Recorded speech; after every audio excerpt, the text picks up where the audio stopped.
Ayun, good day sa lahat. So meron na naman tayong napakagandang helmet ngayon na itatalakay para sa inyo. And then syempre, i-review natin kung ano lang yung nakalagay dito. And then syempre, kung ano na-feel natin. And kung ano lang yung alam natin tungkol dito sa isang helmet. So, simulan na natin. So, isa tong pinaka-latest na full face na na-release ng Spyder. Kung hindi ako nagkakamali, this year to na-release. I think June or May ng month.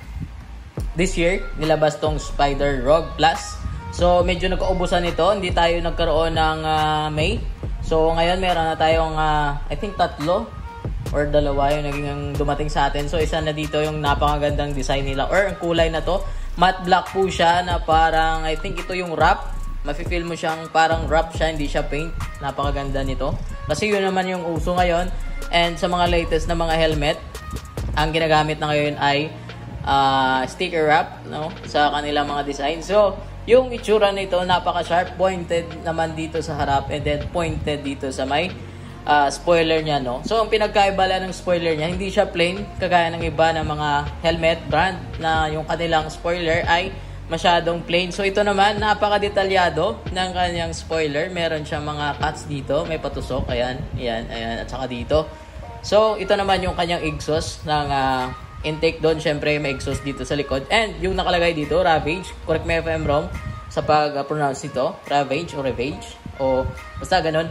Yung nakalagay dito is ECR22.05. I don't know kung bakit ECR22.05 pa rin. Kasi almost yung mga helmet natin na review yung mga ibang helmet brand. Kasi nasa ano na ngayon 22.06. Ewan ko lang kung bakit nasa 22.05. I don't have answer for this. Pero yung size XL, yung bigat nito ay nasa 1,500 plus 50 grams. So, 1,550 grams yung bigat nito. So, sa isang full face na dual visor na may ganto, syempre, dagdag weight po to yung nakalagay dito sa kanyang visor. So, kung nagtatanong kayo kung ano ito yung pwede nyo siyang lagyan ng peel-off. Yung kung alam nyo yung peel-off na ginagamit mostly sa motocross, MotoGP, yung parang sticker plastic dito na clear na nilalagay just in case na maputikan is just pwede nyo siyang i-peel off or ihagis nyo na lang kasi plastic lang naman yun na may siguro 3 to 5 layers. I think 3 mostly, 3 layers or 2 kung di ako nagkakamali. So at least ready na siya kung gusto nyo yung lagyan. Siyempre kung gusto nyo naman lagyan ng anti-fog sa loob, may lagayan po siya, ayan, or tinatawag nila na pin lock. Ayan pin lock preferred. Tapos may 70s per visor. Siyempre include naman yon.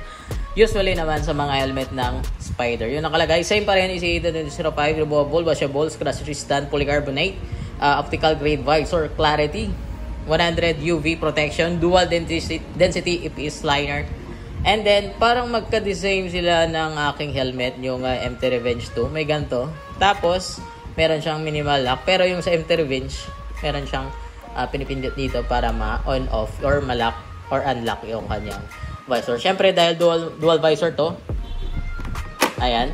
So kapag tinaas mo siya, ito yung kanyang switch ng kanyang dual visor or inner visor. Ayan. Kapag pinailalim, siyempre tataas yung kanyang dual visor, no. Kapag switch mo naman pa ganyan, so bababa yung kanyang visor, no. So ayan. Sa kanya namang kunin muna natin yung stand. Sa kanya namang tawag dito. Yung sa loob naman ito, tingnan natin. So ayan. Side view natin 'yan. So napakaganda ng kanyang paddings, no. Pag tinignan mo dito, meron siyang parang napaka-soft. Yung kanyang paddings naman syempre dahil nire-review din natin yung mga paddings ng helmet. So, napaka-smooth ng kanyang paddings na ginamit dito or yung fabric na ginamit sa kanyang paddings, napaka-smooth lang po siya. And then, sulit na sulit po siya sa halagang 3,000 plus, no. So, ayan. And quick release pa rin yung kanyang mga locks. And dito, yung kanyang chain courting, napaka-smooth. Napakaganda nito sa baba natin and then sa pisngi. So kung nagtatanong ka, intercom ready? Yes po, intercom ready po to. So halos lahat nandito na sa kanya. So sa price naman, nakahalaga to ng 3,000 plus. Magkakaroon ka na ng full face, aerodynamic, updated yung mga paddings, updated yung shell, Yung shell siguro, I think, dahil ECR32.05, okay pa rin yun kahit yung iba ngayon ay nasa ECR22.06. So, comparing lang doon sa mga past video natin or past helmet na review. Ewan ko lang. Pero I think, syempre, dahil Spider to alam naman natin, ilang years na si Spider and yung mga helmet nila ay napakatibay. No? So, ayan. Yan yung sa harap niya. Yung padding, sakto-sakto lang po siya. Hindi siya katamtaman lang po yung mga paddings niya na nilagay dito. Ayun nga, intercom ready po siya. Quick release dito. And yung sa harap niya. Ayan. Meron siyang, syempre, gantong design. Ewan ko lang kung iba kasi ayaw nila na may ganto dito sa may nose. Yung iba naman mas gustong may center something dito. So, ito yung switch na nasa air vents.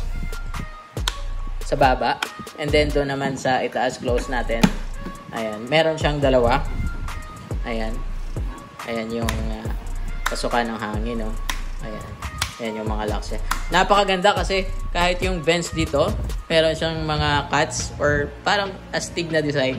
So, yung graphics niya, dual na dragon, no? Left and right, same yung drawing, no? Meron kasi mga design kayo ng helmet, yung half dito ay magkaiba din sa kabila, no? Pero ito, same po sila. Graphics yung parang dragon. Tapos merong Chinese word dito. Ewan ko ng meaning. Siguro Spider yan. Pero yung pangalan nito, before natin makalimutan, Spider Rogue po. Sa mga hindi nakaalam. Sa itong pinaka-latest na full face ng Spider na na-release. So ayan. Napakagandang helmet na to. Sakto lang po siya sa kanyang bigat, no? And then, alam naman natin yung Spider ay napaka-tibay. So, sa susunod, i-review natin to sa ibang, or even versus natin to sa ibang mga helmet. So, tignan nyo muna ang kanyang build quality. Napakaganda. Pinlock ready. Pwede mo siyang lagyan anti-fog sa loob. Peel off. Napakaganda. Ayan, kung nakikita nyo naman. Ganda. Pa-screw type yung peel off niya. So, advantage yon sa mga gagamit ng, or magre-race track. Magagamit nyo po yung peel off dito. So, ayan. So, size XL. Nga pala, salamat dun sa mga nanonood sa atin dyan. Or, kung bago ka pa lang dito sa aming Munting page and then, syempre, sa Munting channel, mag-subscribe ka na dahil maging updated ka.